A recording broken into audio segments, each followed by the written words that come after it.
What's up you guys, Josh here, back at it today with a brand new YouTube video. Today we're going to talk to you guys about Final Draft 12. Now Final Draft 12 is a new version of the screenwriting software that I've also done a product review of in the past. I did a product review, I do believe, of Final Draft 10 if I'm not mistaken. I do have 9 and 10 installed on my previous MacBook as well as MacBook Pro. As you guys know, I'm pretty much doing this as a hobby. Hopefully we'll make this a career someday in the near future or do something related in the film industry. I did get a video production degree in college, so I basically studied every aspect of film, but pretty much everything I learned about screenwriting came after sort of the fact, and the fact that, you know, I wanted to kind of learn sort of this new skill pretty much on my own. One of the things that I really did take into account was the fact that I wanted to get a screenwriting software that was very reliable. That was something that everybody in the film industry used. That was something that was, you know, really recognizable. I have really gotten into screenwriting. This is one of those hobbies that I'm really addicted to. It's one of those things that I really do like as a storyteller. It's one of those things that I think that if you're a fan of film, if you want to make your own movies, you should definitely look into investing. Now the screenwriting software is $250, so it's pretty pricey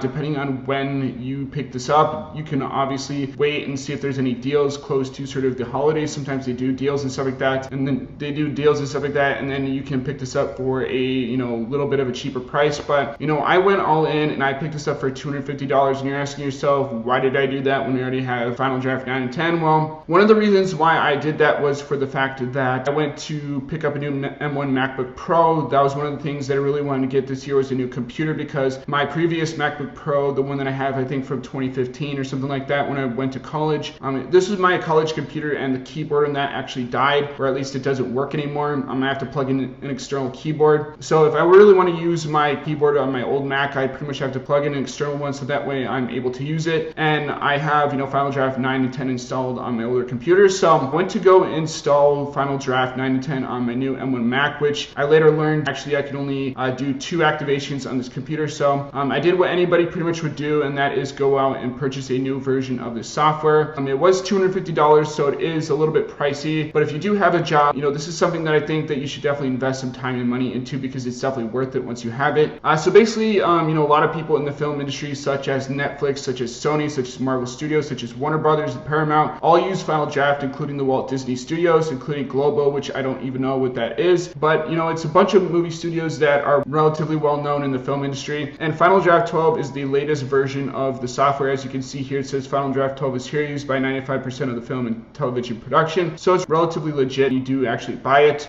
So let's get into the nitty-gritty version of Final Draft 12 here. So I already have Final Draft, which opened up on my computer just because I have been using it pretty much all day. It's just the past month or so since I've actually gotten it. So one of the things that you'll notice here compared to some of the other versions of the software is that it has a lot more formats and layouts for you guys to choose from. You know, everything down from, you know, different screenplays for different movie productions or even podcasting, to just doing sort of your average everyday template. So I'm going to click the regular screenplay template here just because it's something I'm very familiar with, and I'm going to enlarge it so that way, you know, I can see pretty much the entire layout on my screen.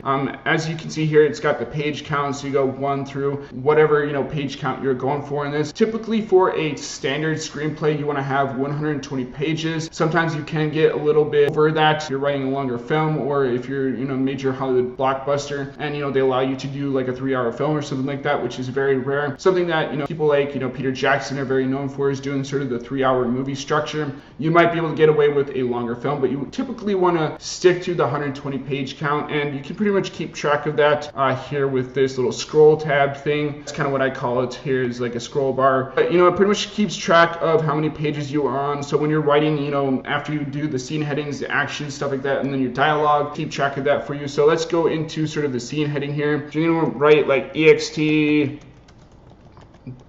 barber shop or something like that, and then you're going to want to write day or night depending on what, you know, time of day it's kind of set in. There's a lot of different parameters and stuff like that. Like I said before, this is kind of a hobby. So for the action scene, you'd be like, you know, Jimmy walks into a barber shop and walks up to the barber shop to check in for his appointment and greets Bob. Okay, so you got your characters here, Jimmy and Bob. The next thing you're going to want to do is write the characters. So if it's Jimmy, you're just going to want to type in Jimmy, which it'll do pretty much in all caps. If you're doing voiceover work, you're going to do parentheticals, VO, which would be for voiceover, and then you do the closing thing. You can obviously do parentheticals with the tab thing, and then you just do enter, and that'll automatically bring in the dialogue for you, and then you just pretty much write your dialogue from there. With your action sequences right here, typically you want to write 1 to 2 sentences. Sometimes you can go a little bit over to at least 4 sentences, depending on sort of the general direction that you want the story to go into. If there's an action scene, obviously you're going to want to break it down into 4 sentences and stuff like that, or little chunks and stuff like that, so that way you can precisely sort of get your point across onto the page. But that's basically the nitty-gritty point of it. Obviously with Final Draft, you also have the ability to kind of have sort of a person kind of collaborate with you, which is pretty unique. So you just click on the collaboration tab here, and then you can have your friend kind of join in, and maybe you write half of a screenplay and then your friend writes the other half, or your friend writes the first half and you write the second half and you switch it off or something like that, or you're kind of working on it together from start to finish. But typically this is kind of how you write a screenplay. There's a lot of other books out there that will pretty much teach you how to write a screenplay, beat by beat by beat. I would highly recommend you guys check out other videos on the subject, as well as Story by Robert McKee. He really delves deep into sort of the story craft and how to write really good dialogue. There's even a book that he's written called Dialogue, which I definitely recommend you read if you are interested in sort of learning how to get better dialogue. The other books that I would kind of recommend is Save the Cat, which is a book that a lot of people in the film industry typically will recommend you if you haven't read it yet. Those are some of the big name ones. Obviously there's other ones out there and some other books that sort of teach you how to write sort of the story structure, but this is not really that video. I'm just kind of showing you guys what you get when you get it out of the box. This is one of those softwares that I'm writing in pretty much every day now, or I try to write every day. I try to write at least 5 pages a day. That's kind of my standard when writing sort of a screenplays. I try to write maybe 5 to 10 pages a day. Sometimes it goes to more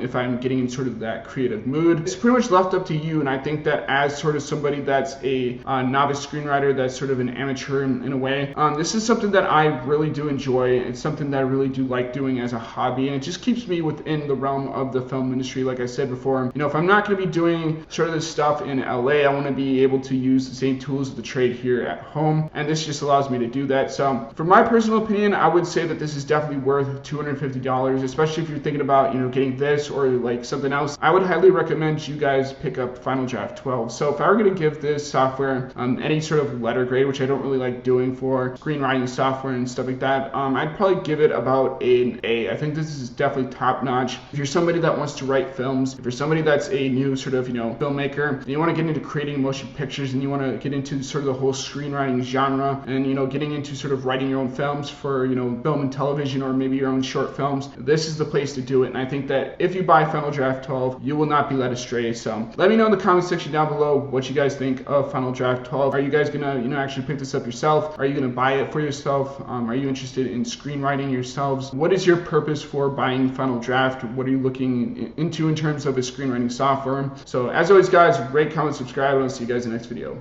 Peace out.